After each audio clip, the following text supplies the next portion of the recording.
इस तरीके से हम कॉम्बिनेशन तैयार कर सकते हैं। सारे एक्सपीरियंसेस कर रहे हैं, सब कुछ कर रहे हैं, फिर भी उसके बाद वो डायग्नोज नहीं कर पा रहे उस चीज़ को। बहुत डॉक्टर तो पर्सनली इस लेवल पे मानते भी, बिलीव करते हैं। सर मज़ा तब आता है जब डॉक्टर्स हमारे पास खुद आते हैं। ब्रह्मा जी ने उनको ये बोला कि आपकी पूजा हर जगह होगी और जो नहीं करेगा वो परेशानियों को फेस करेगा जाकर, क्योंकि उनको आई थिंक शायद रिजल्ट वैसे मिले। बिलीविंग सिस्टम काम कर रहा है ना। छोटी सी बात है, आप कंपनी बनाते हैं, उसमें एक लोगो बनाते हैं, वो लोगो आपको कहाँ ले जाएगा आपको नहीं पता। बारिश आने वाली तो उनको पहले पता लग जाता है कि बारिश आने वाली है। जी, मैं मानता हूँ कि शायद आपके पास 10 करोड़ की गाड़ी क्यों ना हो और आपके पास एक घर है, उसकी वैल्यू हमेशा रहेगी जिंदगी भर। बहुत स्कैम होता है सर, उन घरों में बीपी और शुगर हाई मिलेगा ही। नमस्कार, आज के पॉडकास्ट में हमारे गेस्ट हैं अभिषेक तिवारी, जो कि एक एस्ट्रोलॉजर है और एस्ट्रो वास्तु करते हैं। इनको 15 साल का एक्सपीरियंस है एस्ट्रो वास्तु का। एस्ट्रो वास्तु दोनों अलग चीज़ें हैं, पर ये इनके साथ मिलकर काम करते हैं। वास्तु को इन्होंने समझाया है इस पॉडकास्ट में डिटेल्स में, कैसे आप वास्तु से अपने घर को, अपनी लाइफ को और बेटर बना सकते हो, सेव कर सकते हो। और आप जब इस पूरे पॉडकास्ट को एंड तक देखोगे तो आपको एक एक चीज़ बारीकी से समझ में आएगी, कैसे अभिषेक जी ने किस तरीके से डिटेल में समझाया, प्लस उसके पीछे लॉजिक्स भी दिए हैं। सिर्फ एस्ट्रोलॉजी के अंदर प्रेडिक्शंस या रेमेडीज़ इंपॉर्टेंट नहीं होता, क्यों हम उस एस्ट्रोलॉजी को, क्यों हम उस वास्तु को फॉलो करते हैं, उसके पीछे का साइंस क्या है, लॉजिक क्या है, शास्त्र कितने इंपॉर्टेंट है वास्तु में, एस्ट्रोलॉजी में। ये सारी चीज़ें डिटेल्स जिसको डिकोड करके हमें हमारे गेस्ट ने बताया है, आपको इस पॉडकास्ट में मिलेगा। सो आई होप आपको हमारे पॉडकास्ट पसंद आए, तो इस पॉडकास्ट को एंड तक ज़रूर देखना।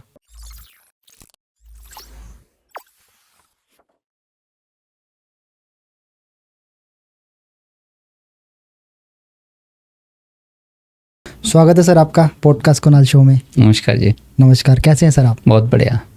आप जब हम आपसे बात भी कर रहा था मैं पीछे, काफ़ी सारी इंटरेस्टिंग चीज़ें निकल के आई है और मुझे तो बहुत मज़ा आने वाला है इसमें बात करने में, और आई होप उतना ही मज़ा लोगों को आए जो इसको देखेंगे। आना ही चाहिए, क्योंकि बेसिक पर्पज़ ही यही है कि अवेयरनेस हो। राइट। तो मैं सबसे पहले स्टार्ट करूँगा, एस्ट्रो वास्तु क्या है और ये कैसे काम करता है? सर, एस्ट्रो वास्तु अगर आप देखोगे, केवल वास्तु कभी काम नहीं करता। अगर आप इसको मैं और आसान शब्दों में समझाना चाहूँ आपको जी, तो आप 10 मंजिल बिल्डिंग या 20 मंजिल बिल्डिंग ले लीजिए, ठीक है। उसमें जो गेट होंगे वो सबके एक ही डायरेक्शन में होंगे, एक तरफ के। हाँ, जो सोसाइटी अगर 4 फ्लैट बने हुए हैं तो जो एक डायरेक्शन आ रही होगी वो सबकी एक हो रही होगी। राइट। वास्तु हमारे को ये कहता है कि जी हमारा फला डायरेक्शन, सपोज कर लीजिए एग्जांपल नॉर्थ का डायरेक्शन है, जिसको हम लोग और प्रिसाइज कर लें तो N4 का डायरेक्शन है, तो पैसे आने चाहिए, ठीक है। लेकिन वो जितने भी फ्लोर पे सारे लोग रह रहे हैं, सबके पास तो पैसे नहीं आ रहे हैं, किसी के पास आ रहे हैं, किसी के पास नहीं आ रहे हैं। राइट। तो इसीलिए एस्ट्रो की ज़रूरत पड़ती है, क्योंकि बिना हॉरोस्कोप को आपको समझना पड़ेगा कि आपकी कुंडली में कौन सा ग्रह आपको क्या दे रहा है। अगर सपोज एग्जांपल मैं कनेक्ट करूंगा सूर्य के साथ में, कि सूर्य आपका कहीं नेगेटिव जोन में बैठा हुआ है और किसी गलत नेगेटिव ग्रह से वो दृष्ट है, उसकी दृष्टि पड़ रही है उस ग्रह के ऊपर में, और आप हिंदुस्तान में हर कोई चाहता है कि नॉर्थ फेसिंग या ईस्ट फेसिंग मकान मिले, ठीक है। अब आपने भी ईस्ट फेसिंग मकान ले लिया और आपका सूर्य खराब है, तो आपको अननोइंगली, अनजाने में ही प्रॉब्लम्स फेस करनी शुरू करनी पड़ेंगी। तो इसीलिए उसका रोल आ जाता है कि एस्ट्रो और वास्तु को जब हम मिला करके आपके लिए रिजल्ट देते हैं तो आपको फ्रूटफुल ज़्यादा होता है। ओके, तो डेट मीन्स जो लोग वास्तु के हिसाब से भी घर लेते हैं, जो बिल्डिंग्स बनी है या सोसाइटीज़ बनी है, वो भी कोई कंपलसरी नहीं है कि वो हर किसी के लिए अच्छी। बिल्कुल बिल्कुल बिल्कुल, क्योंकि यहाँ पर बहुत बड़ा रोल है आपके ग्रहों का। बेसिकली मैं यही समझाना चाहता हूँ और कहना चाहता हूँ लोगों को कि जो आपके 9 ग्रह हैं वो आपके घर में भी विराजमान है। अब वो 9 ग्रह आपकी कुंडली में क्या दे रहे हैं ये समझना पड़ेगा, और उसके हिसाब से आपको अपने घर का वास्तु मैनेज करना पड़ेगा। अगर आप वो एनर्जीज जो 9 ग्रह आसमान में हैं, आकाश तत्व में हैं, या जो भी जहाँ भी हैं आपके ब्रह्मांड में हैं, ठीक है, और उसके साथ में आपने 9 ग्रह जो आपके घर में हैं, जैसे सपोज कर लीजिए ईस्ट को हम सूर्य से रिप्रेजेंट कर देते हैं, ठीक है, साउथ को हम मंगल से रिप्रेजेंट कर देते हैं, साउथ ईस्ट को हम लोग शुक्र से रिप्रेजेंट कर देते हैं, नॉर्थ को बुध से रिप्रेजेंट कर देते हैं। तो ये सारे ग्रह आपके घर में विराजमान हैं। अब आपकी कुंडली में सपोज कर लीजिए राजयोग लिखा हुआ है और आपने उस ग्रह के ऊपर कोई निगेटिव एक्टिविटी कर ली, तो सर आपकी कुंडली कह रही है कि आपको राजयोग होना चाहिए और आप परेशान घूम रहे हो। तो आप या तो आप एक चीज़ मान लीजिए कि कुंडली गलत है, या आपको ये मानना पड़ेगा कि आपने अनजाने में कहीं ना कहीं उस घर में एक भयंकर वास्तु दोष उत्पन्न कर लिया, जिसकी वजह से जो आपकी लाइफ में जो अचीवेबल चीज़ें थी, इजीली मिल सकती थी, वो आप अचीव नहीं कर पा रहे हो। इस चीज़ को आपको समझना ही पड़ेगा, क्योंकि जब तक एनर्जीज आपकी दोनों मैच नहीं करेंगे, सिंक्रोनाइज नहीं होंगी, आपको ग्रोथ में दिक्कत आएगी ही आएगी। और भी बहुत सारी प्रॉब्लम्स हो सकती हैं, लेकिन हम प्रॉब्लम की डिस्कस नहीं करना चाहते, हम आपकी ग्रोथ की बात कर रहे हैं केवल। बट जैसे कि अगर हमारा घर का वास्तु ठीक नहीं है, या ठीक है हमारे एस्ट्रो के हिसाब से ठीक नहीं है, तो इससे लाइफ में एटलीस्ट लोगों को पता लग सके किस किस टाइप के इम्पैक्ट पड़ सकते हैं हम। सर जैसे ही मैंने बताया आपको कि सपोज़ करिए आप बहुत से केसेस आते हैं जिनमें किसी बेटे या बेटी की शादी नहीं हो रही है, माँ बाप परेशान है। अब सबसे पहले हमारा क्या बनता है कर्तव्य कि हम पहले तो उनकी कुंडली को देखें, जो भी आया है सामने, कि उसकी कुंडली में वो योग है या नहीं है, ठीक है ना। सीधे रेमेडीज़ पे नहीं लग जाएं जा करके। आज की तारीख में लोग शॉर्टकट कर रहे हैं सारे के सारे। हमारा पर्पज़ ये होता है कि हम पहले आपकी रेमेडीज़ को देखें कि वहाँ पर वो चीज़ है कि नहीं है, आपकी कुंडली में वो मौजूद है या नहीं है, वो हाउस वो रिप्रेजेंट हो रहा है या नहीं हो रहा है, मैरिज का हो रहा है। Then I start working on the vastu, कि भाई अब वास्तु में देख लेते हैं कि ईस्ट जोन जो कनेक्शन का जोन है, वहाँ पे कोई फॉल्ट तो नहीं आ रहा है इनके घर में, या साउथ ईस्ट में प्रॉब्लम नहीं आ रही है जो लग्जरी देता है जाके लाइफ में, या साउथ वेस्ट जो पितरों का कोना है, वहाँ पर कोई ऐसा फॉल्ट तो नहीं है। जो पितरों की जब तक कृपा नहीं होगी तब तक आपको चीज़ें इजीली अचीवेबल नहीं होंगी, आसानी से नहीं मिलेंगी लाइफ में कभी भी, ठीक है। तो तब हमारा वास्तु का रोल आता है, जहाँ पर आपकी कुंडली बोल रही है और आपको नहीं मिल रही है, तो आप एक चीज़ तो मान ही लो ना कम से कम, कि या तो कुंडली गलत है या वास्तु गलत है घर का। कहीं तो आपको अपने को सेटिस्फाई करना पड़ेगा ना, कि आप ना तो आप करते रहो, प्रयास कर रहे हो, लेकिन रिजल्ट नहीं आ रहे हैं। बहुत से केसेस में होता है, आप कोई भी कंपनी लगाने जा रहे हो, मैन्युफैक्चरिंग करने जा रहे हो, मैन्युफैक्चरिंग फैक्ट्री लगा भी लिया आपने और लॉसेज होने शुरू हो गए, तो आपकी कुंडली क्या कह रही है सर, आपका एर्थ हाउस एक्टिवेटेड है या नहीं है। आपको मैन्युफैक्चरिंग में जाना है, आपको ट्रेडिंग में जाना है, आपको सर्विस में जाना है, किस फील्ड में जाने से आपको पैसा आएगा वो समझने की ज़रूरत है। और उस चीज़ को गाइडलाइन लेने में कोई बुराई नहीं है, किसी से भी आप लीजिए, अगर कोई अच्छा बताने वाला है तो आपको गाइड कर देगा प्रॉपर्ली कि आपको करना क्या है लाइफ में। तो अगर उसका कोई इंटरेस्ट बेसिस पे, क्योंकि मुझे पता है कि बहुत लोग ये पूछ सकते हैं कि यार मेरा इंटरेस्ट ही इसके मुझे नहीं है। सपोज करो मेरी कुंडली के अंदर योग बन रहा है कि मैं ट्रेडिंग मेरे लिए अच्छा हो सकता है, बट मैं कोशिश कर रहा हूँ सर्विस लाइन में या फिर मैन्युफैक्चरिंग में, क्योंकि वो मुझे पसंद है। तो क्या मुझे वो शिफ्ट करके वहाँ आना चाहिए, या जो मैं कर रहा हूँ उसको भी मैं किसी लेवल तक ठीक कर सकता हूँ? हम लोग मोल्ड कर सकते हैं। ओके। उस क्रिएटिव तरीके से हम उन चीज़ों को मोल्ड कर सकते हैं कि आप ये करने लग जाओ तो आपको ये मिलने लग जाएगा। उस घर को एक्टिवेट करना होता है बेसिकली, जिससे आपका लिंक बन रहा है। उस घर से अगर आपको वो फल प्राप्त नहीं हो रहे हैं तो हमें उस घर को एक्टिवेट करना पड़ेगा कि आपको वो फल प्राप्त होने लग जाए। मतलब जैसे सपोज कर लीजिए कि किसी की कुंडली में 8th हाउस बहुत प्रॉम्प्टली आ रहा है, ओके, ठीक है, या 3rd हाउस बहुत प्रॉम्प्टली शो हो रहा है एग्जाम्पल के तौर पे। अब अगर वो आदमी 8th और 3rd के कॉम्बिनेशन से लिंक करके कोई काम करेगा तो उसको जल्दी रिजल्ट मिलेंगे और बहुत ज़्यादा फ्रूटफुल रहेंगे लाइफ के लिए। अब 3rd हाउस क्या है, ऑनलाइन है। 8th हाउस आपका अकल्ट है। अब अकल्ट साइंस को अगर हमने ऑनलाइन प्लेटफॉर्म पे ले गए तो हमें फेम जल्दी मिलने लग जाएगा। इस तरीके से हम कॉम्बिनेशन तैयार कर सकते हैं। अदरवाइज आप घूमते रहोगे, आपको कुछ नहीं पता लगेगा कि आप कहाँ परेशान हो रहे हो और क्या प्रॉब्लम आपके फेस कर रहे हो, क्यों प्रॉब्लम फेस कर रहे हो जा करके। एंड इसमें सर हमारी जो कैपेबिलिटी आती है इंसान की, उसका जो स्किल्स होती है, वो इसके अंदर कितनी मैटर करती है? आप सर वो भी कुंडली से ही देखने को पता लगेगा ना कि आपकी स्किल कह क्या रही है, आप किस फील्ड में महारत हासिल है आपकी। फर्स्ट हाउस के काम करने पे आपको पैसा मिलेगा। फर्स्ट हाउस मतलब सेल्फ है, ओके। सेल्फ पे काम करने से पैसा मिलेगा, मतलब जिम इंस्ट्रक्टर बन जाओगे तो पैसा मिलने लग जाएगा आपको। आपके लिए क्या फ्रूटफुल है ये कुंडली आपकी डिकोड कर देगी, अगर कुंडली आपकी सही है। और उसके बाद में हम और प्रिसाइजली अगर आ जाते हैं तो कृष्णमूर्ति पद्धति होती है, उसमें हमारे हाउसेस डिकोड हो जाते हैं कि कौन सा हाउस वो ग्रह हमारे को दे रहा है। उससे हम आपको प्रेडिक्ट कर सकते हैं कि ये चीज़ें आप करिए, आपको फ़ायदा होगा इनसे जा करके। ओके। नाउ अब इसमें अगर मैं कुछ रेमेडीज़ की बात करूं, क्योंकि जिन लोगों के साथ प्रॉब्लम है, घर का वास्तु ठीक नहीं है, ऐसी कोई रेमेडीज़ होती है जनरली जो सबके लिए एप्लीकेबल हो? मुझे जहाँ तक मैंने अभी जो एस्ट्रोलॉजी वाले पॉडकास्ट किए हैं, मैं समझ पाया कि हर किसी के लिए रेमेडीज़ अलग अलग तरीके से काम करती है, लेकिन डेफिनेटली कुछ ऐसी रेमेडीज़ हैं सर जो कोई पर्सन करे तो उसको एटलीस्ट फ़ायदा मिले, नुकसान ना हो? देखिए, हम जब वैदिक करते हैं तो इसमें नुकसान नहीं होता, पहली बात Okay. तो ठीक है। दूसरी चीज़ ये है कि जो हमारा ब्रह्म स्थान है, जिसको ब्रह्म स्थान वास्तु में बोला गया है, अगर हम उसको काफ़ी हद तक मेंटेन रखें तो हमारे को बहुत सारी प्रॉब्लम से हम दूर हो सकते हैं जा करके। अगर वो डिस्टर्ब होता है तो हम कितनी भी रेमेडीज़ कर लें, हमारे को रिजल्ट नहीं आते जा करके।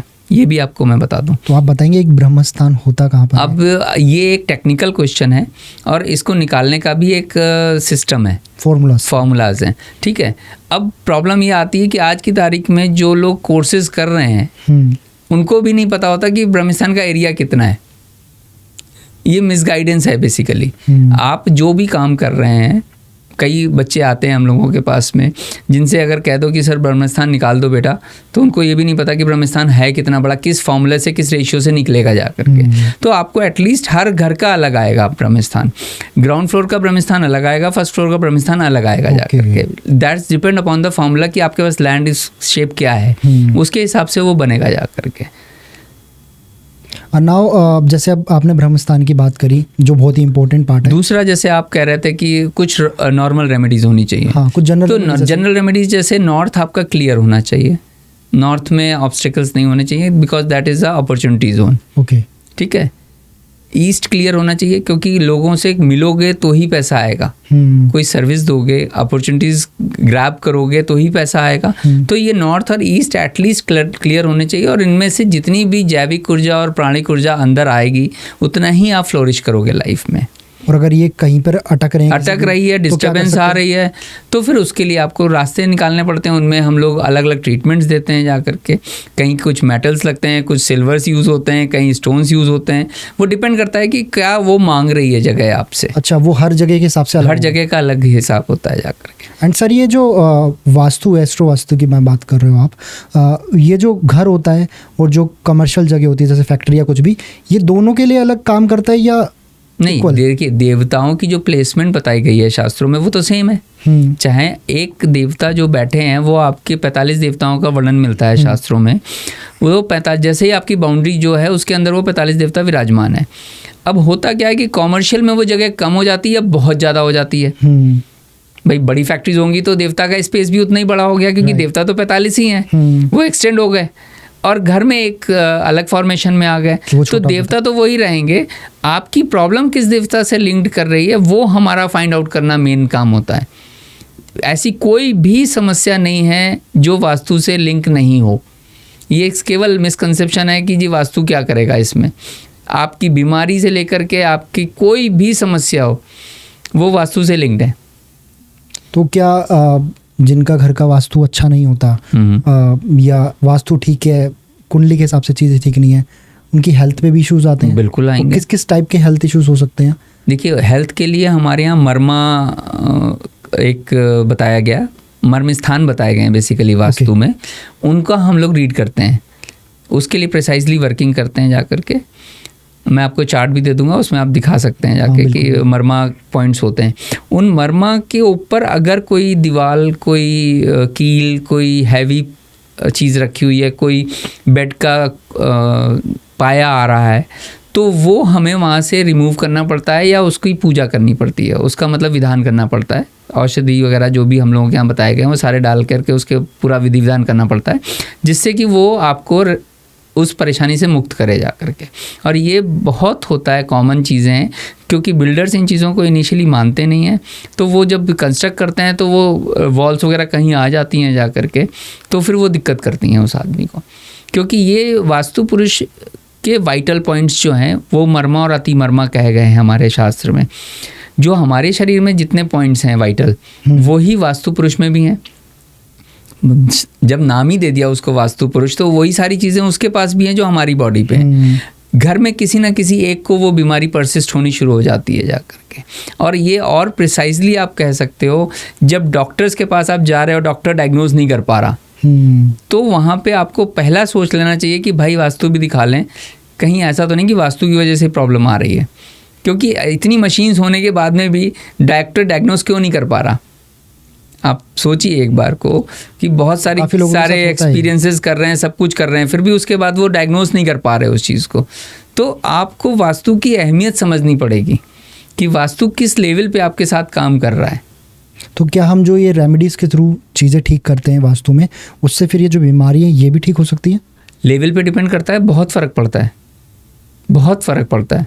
ऐसे ऐसे इंसिडेंट्स हैं जो लोगों की डॉक्टर्स मना कर देते हैं और लोग खड़े हो जाते हैं जा कर के, तो आप इसको डिनाई नहीं कर सकते जा कर के। बहुत डॉक्टर तो पर्सनली इस लेवल पे मानते भी, बिलीव करते हैं। सर मज़ा तब आता है जब डॉक्टर्स हमारे पास खुद आते हैं कि अभी ये प्रॉब्लम है, अब ये प्रॉब्लम आ रही है और इसका हम इलाज कर करके परेशान हैं और रिजल्ट नहीं आ रहा जा करके। अभी सर आपने एक नाम लिया था वास्तु पुरुष, हाँ जी, इनके बारे में आप बताना चाहोगे? सर ये एक वैदिक मतलब ऐसी गणना की गई है कि शिव जी की पसीना गिरा था, उससे एक आकृति बनी, उसने हाहाकार मचा दिया, तो सारे देवतागण ब्रह्मा जी के पास पहुँचे। ब्रह्मा जी ने उनको कहा कि वास्तु पुरुष जी को उल्टा लिटाया गया और उनके ऊपर 45 देवता विराजमान कर दिए गए और उनको ये कहा गया कि आप मतलब उनकी इतनी शक्ति थी, तो उन्होंने जो याचना की हो ब्रह्मा जी से, उनसे ब्रह्मा जी ने उनको ये बोला कि आपकी पूजा हर जगह होगी और जो नहीं करेगा वो परेशानियों को फेस करेगा जाकर। ब्रह्मा जी ने उन्हें एक तरीके से एक आशीर्वाद दे दिया, वरदान दे दिया कह लीजिए, और उनके ऊपर उन 45 देवताओं को विराजमान कर दिया गया जगह जगह जाकर के। उन 45 देवताओं का विराजमान होना ये है, उसमें आपके अच्छे भी हैं और ख़राब भी हैं, ठीक है, जैसे हर जगह होते हैं, अच्छाई भी हमारे अंदर है, बुराई भी हमारे अंदर है। तो उनको मैनेज कैसे करना है उसके रूल्स बता दिए गए, किताबें बन गई, शास्त्रों में लिखा हुआ है, चाहे वो मत्स्य पुराण ले लीजिए, अग्नि पुराण ले लीजिए, नारद पुराण ले लीजिए, मैं मतंग ले लीजिए, सम्रांगण सूत्रधार ले लीजिए, राजा भोज ने लिखा है ये सम्रांगण सूत्रधार, विश्वकर्मा प्रकाश जो सबसे ज़्यादा नॉर्थ इंडिया में प्रचलित है उसका, ये सारे शास्त्र हैं, ये एक्चुअल में आपको गाइड करते हैं कि आपको अपना घर कैसे बनाना है। जैसे आप एक मोबाइल लेते हो तो उसको आपको ऑपरेट कैसे करना है, एक मैनुअल मिलता है आपको जा करके। तो जो लोग ये कहते हैं कि जी हम कर्म पे विश्वास करते हैं, तो सर आपका कर्म ये भी है कि आपको घर में प्रॉस्पेरिटी, हेल्थ, वेल्थ कैसे मेंटेन करनी है, उसके लिए एक मैनुअल है, वो मैनुअल, वो शास्त्र हैं, उनको आप फॉलो करिए अपने घर में, तो वो चीज़ें आपको मिलेंगी। अगर आप उनको फॉलो नहीं करोगे तो आप एक मैनुअल से बाहर जा रहे हो। कोई चीज़ आज अगर कर्म की बात करें तो अगर आप कहते हो जी कि ये कर्म गलत है, रॉबरी करना गलत काम है, राइट, तो ये कैसे पता लगा आपको? अगर ये अच्छा कहीं पढ़ा होगा ना, कहीं उसके रिजल्ट्स बताए गए कि ये करोगे तो आपको गलत रिजल्ट मिलेंगे जाके लाइफ में, तो इसलिए आपको रॉबरी गलत लग गई, तो वो एक कर्म ही था जो आप रॉबरी कर रहे थे, तो ठीक उसी तरीके से आपको जो अपना घर बनाना है उसके लिए एक मैनुअल दिया गया है, उसको आप पढ़िए, समझिए। दिक्कत यही है कि सनातन धर्म को कोई पढ़ना नहीं चाहता। अब्रॉड की बुक्स रिफ़र की जाती हैं जब हम कोर्स करने जाते हैं, पढ़ने जाते हैं। हंसी आती है कि हमारे यहाँ का ही शास्त्र हमें बाहर से किताबें ला करके पढ़नी पड़ रही हैं, जबकि वो हमारा ही है, वो हमारा ही है। और ऐसी कोई कंपनी आज की तारीख में वर्ल्ड टॉप 10 नहीं है जो इन चीज़ों को फॉलो नहीं कर रही हो। हाँ, बता भी रही थी, इसमें गूगल है, माइक्रोसॉफ्ट है, आपको मैं प्रूफ दे सकता हूँ, जिसको चाहिए वो मेरे से पर्सनली प्रूफ ले सकता है कि कौन इनकी गाइडेंस देता है और कैसे मैनेज होती हैं जा करके। क्योंकि it's a game of 5 elements, 5 तत्वों का भी उससे नहीं समावेश है। कभी आप उठा करके गलती से देखिए गूगल के ऐप्स को, जितने भी सारे ऐप्स हैं एक्सेप्ट यूट्यूब, सारों में 5 एलिमेंट्स का डिस्क्रिप्शन मिलेगा। 5 कलर मतलब 5 तत्व, 5 कलर, 5 मेटल्स, ये सब डिफाइंड हैं, तो उनका भी समावेश आपको वहाँ मिलेगा। मतलब ये जो कंपनियां हैं वो किस लेवल पे आपके साथ काम कर रही हैं इन चीज़ों पर, वो भी जो हम मानते हैं कि हम हिंदुस्तान में ही लोग फॉलो कर रहे हैं, बाहर तो कोई कर ही नहीं रहा, लेकिन हमसे ज़्यादा आज की तारीख में बाहर इन चीज़ों को फॉलो किया जा रहा है, क्योंकि उनको आई थिंक शायद रिजल्ट वैसे मिले। बिलीविंग सिस्टम काम कर रहा है ना। देखिए आज एक छोटी सी बात है, आप कंपनी बनाते हैं, उसमें एक लोगो बनाते हैं जाकर के, वो लोगो आपको कहाँ ले जाएगा आपको नहीं पता है। मतलब हमारी कंपनी का लोगो मैटर करता है हमारे लिए, बहुत बड़ा मैटर करता है। अगर मैं आपको एग्जांपल दूं, अभी रिसेंटली का एग्जांपल दूं, तो अगर आप देखोगे जब MG एक्टर आई थी और किया आई थी, तो किया को कोई नहीं पूछ रहा था, किया ने अपना लोगो चेंज किया। आज MG एक्टर को कोई नहीं पूछ रहा है, किया को हर कोई पूछ रहा है। ये लाइव एग्जाम्पल है। और आई थिंक महिंद्रा ने भी किया, और महिंद्रा ने भी किया, टाटा ने भी किया है अभी लोगो चेंज अपना जाकर। तो क्या ये लोग भी पर्सनली बिलीव कर रहे हैं अब इन चीज़ों में? करते हैं, और लाखों करोड़ों रुपए देते हैं डिज़ाइन करने का, और सब कंपनी को देख करके वर्किंग होती है इनकी, कि इसमें क्या एलिमेंट यूज, क्या एलिमेंट्स यूज होना चाहिए, क्या शेप यूज होना चाहिए, क्योंकि हर शेप एक एलिमेंट को रिप्रेजेंट करता है। शेप से मुझे सर याद आया, मैं भूल गया था आपसे पूछना, कि आपने बताया था पहले के टाइम पर घरों का एक सिस्टम होता था, वो इसी तरीके से बनते थे, और अब घर अलग अलग डिजाइन के बन रहे हैं, कहीं कुछ काट दिया, कहीं कुछ निकाल दिया, तो कुछ भी कर दिया। ये सही तरीका है क्या? बिल्कुल भी नहीं, बिल्कुल भी नहीं। आपकी बॉडी अगर हाथ छोटा एक बड़ा हो जाए तो आपको कैसा लगेगा जाकर के? एक की डिफिशियंसी आ जाएगी ना आपकी बॉडी में, कहीं एनर्जी लॉस होगा ना। अगर कोई उंगली नहीं है मेरी, तो वो उंगली की कमी हमें ज़िंदगी भर उस काम को तो हम नहीं कर पाएंगे ना, जिस तरीके से बाकी 4 की कर रहे हैं जाकर, 5 उंगलियां कर रही हैं हमारी। सही डायरेक्शन क्या होनी चाहिए घर की, किस तरीके का? डायरेक्शन आपकी कुंडली पे डिपेंड करती है, डायरेक्शन में दिक्कत नहीं है। शेप और साइज पे डिपेंड करता है। आपका जो प्रोपोर्शनेट है वो 1:2 के रेशियो में होना चाहिए, सबसे बेस्ट माना गया। 1:1 से लेके 1:2 के रेशियो में अगर आपका प्लॉट का साइज है या फ्लैट है, तो that is the best one. और अगर बनवा रहा है कोई पर्सन, तो उसकी जो शेप या डिजाइनिंग वो जो चाह रहा है, जो आज के टाइम पे, डेफिनेटली अगर उसको वास्तु के हिसाब से इम्प्लीमेंट करते हैं तो उसके रिजल्ट्स ही अलग आते हैं। क्योंकि वास्तु में अगर आप देखेंगे तो देखिए क्या है, ये शास्त्र है। हम केवल हवा में बात करें उसमें मज़ा नहीं आता। कुछ ऐसी कैलकुलेशंस दी गई हैं जो आपके प्लॉट के साइज़ को और आपके नक्षत्र को देख करके हम कैलकुलेट करके बता सकते हैं कि आपको ये आय ज़्यादा देगा या व्यय ज़्यादा देगा। इस प्लॉट में जो मकान बनेगा उसकी लाइफ क्या होगी ये प्रेडिक्ट कर सकते हो आप। ओके। राम मंदिर बना तो उसमें बताया गया कि 4000 साल या 400 साल के लिए उन्होंने बोला शायद मेरे ख्याल से कि 400 साल उसकी लाइफ है, क्योंकि ये प्रेडिक्शन निकल के आती हैं, कैलकुलेशंस दी हुई हैं शास्त्रों में बाकायदा। लेकिन कोई शास्त्र उठा के पढ़ नहीं रहा आज की तारीख में। डिपेंडेंसी ज़्यादा है। मैक्सिमम लोग आपको वास्तु में मिलेंगे जिनसे आप बात करोगे आज की तारीख में, वो ये कह देंगे जी कि हेड ऑफ द फैमिली के हिसाब से वास्तु होना चाहिए। ये तो सबसे ज़्यादा सुना जाता है। सबसे ज़्यादा सुना जाता है, ठीक है ना जी। ऐसा नहीं है, क्योंकि अगर आप शास्त्र पढ़ोगे तो शास्त्र में ये कहा गया है कि आपके फैमिली में जितने भी मेंबर्स हैं उन सबके नक्षत्रों में एक ग्रह नक्षत्र कॉमन आता है जाकर के। उस नक्षत्र को पकड़ के अगर हम आपके डायरेक्शंस को सेट करेंगे, आपके साइज़ और शेप को बनाएंगे, वो सबके लिए फ़ायदेमंद होगा। इसको कोई फॉलो नहीं कर रहा आज की तारीख में। हर कोई केवल आपके हेड ऑफ़ द फैमिली को बोल दे रहा है, लेकिन ये कैलकुलेशंस दी हुई हैं। आप कभी उठा के देखिए शास्त्रों को, ये सारी चीज़ें दी हुई हैं जो मैं बता रहा हूँ। एक सर इसी के अंदर एक मेरा क्वेश्चन है, जैसे हेड ऑफ फैमिली या सबके हिसाब से एक वास्तु हुआ, एक पीढ़ी दर बात तो सबको जाना है, तो क्या उस टाइम पे भी ये वास्तु वैसा काम कर गया या उस टाइम पे भी उस जनरेशन को नया वास्तु कराना पड़ा? सर देखो क्या होता है, एक फैमिली का ट्री जब बनता है तो उसमें कुछ नक्षत्रों का मिलान कॉमन निकलता है जाकर के, वो कभी ख़त्म नहीं होगा, वो पीढ़ी दर पीढ़ी चलता ही रहेगा। ओके। कहीं ना कहीं अब कुछ लोगों का सवाल आता है जी कि हमारे पास तो डेट ऑफ बर्थ ही नहीं है, तो फिर वहाँ पर हम उनके नाम के नक्षत्रों के हिसाब से वर्कआउट करते हैं कि जो नाम का नक्षत्र आ रहा है वो भी कुछ ना कुछ रिप्रेजेंट कर रहा है। रिजल्ट जो देगा वो आपका नक्षत्र ही देगा, प्लैनेट कभी ना रिजल्ट नहीं देगा। अगर प्लैनेट किस नक्षत्र में आया है वही आपको रिजल्ट लाइफ टाइम मिलने वाला है। जब जब अंतरदशा, प्रत्यंतरदशा, महादशा आएगी तभी रिजल्ट मिलेगा आपको उन ग्रहों का। तो वो वहाँ से पूरी प्रेडिक्शन, पूरा साइंस निकल के आता है आपके लिए जाकर के। और सर जो मोस्ट ऑफ द लोग तो अपना घर नहीं है, किराए पे रहते हैं या किस तरीके से रहते हैं, तो वहाँ पे भी वास्तु मैटर करता है, क्योंकि लोग कहते हैं कि यार हमारा अपना घर तो है नहीं। देखिए आज की तारीख में दिल्ली, एनसीआर या मेट्रोपॉलिटन सिटीज़ में आपके 70% लोगों के पास अपने घर नहीं है, वो रेंटेड पे ही हैं। लेकिन मेरा एक ही सवाल होता है कि आप जहाँ रह रहे हैं उसको देख समझ करके लीजिए, क्योंकि जिनके घर नहीं है वो तो एक अलग की बात है। जिनके घर हैं और उन्होंने घर तोड़ करके नया बनाने के चक्कर में वो रेंट के हाउस में गए, ऐसे बहुत से केसेस आपको देखने को मिलेंगे। मैं प्रैक्टिकली बता रहा हूँ आपको कि जी 2 साल के लिए वो घर में शिफ्ट हुए और ऐसा लिटिगेशन पड़ा कि वो रेंट वाला घर छोड़ दिए, वो घर छोड़ ही नहीं पा रहे हैं क्योंकि वहाँ पे वो घर ही नहीं बन पा रहा है। ऐसे लाइव केसेस हैं आज की तारीख में। तो आपको समझना पड़ेगा कि आप जहाँ जा रहे हैं वो घर आपको सूटेबल है या नहीं है, क्योंकि अगर उसने आपको पकड़ लिया, जकड़ लिया, तो आप निकल नहीं पाओगे उससे जा कर के। जिस तरीके से आप घर में रहते हुए अगर धूप बत्ती कर रहे हो, भगवान का भजन कर रहे हो, तो वो किसके लिए कर रहे हो सर आप? अपनी सुख शांति के लिए, अपने लिए। तो जो वास्तु करोगे वो भी अपने लिए करोगे। तो मतलब वो रेंटेड घर पे भी एप्लीकेबल है? बिल्कुल एप्लीकेबल है। अगर कुछ ऐसा दोष निकलता है, जी हाँ, क्योंकि मुझे पता है कि बहुत लोग अपने घर को तुड़वा नहीं सकते। तुड़वाने का कोई काम ही नहीं है सर आज की तारीख में।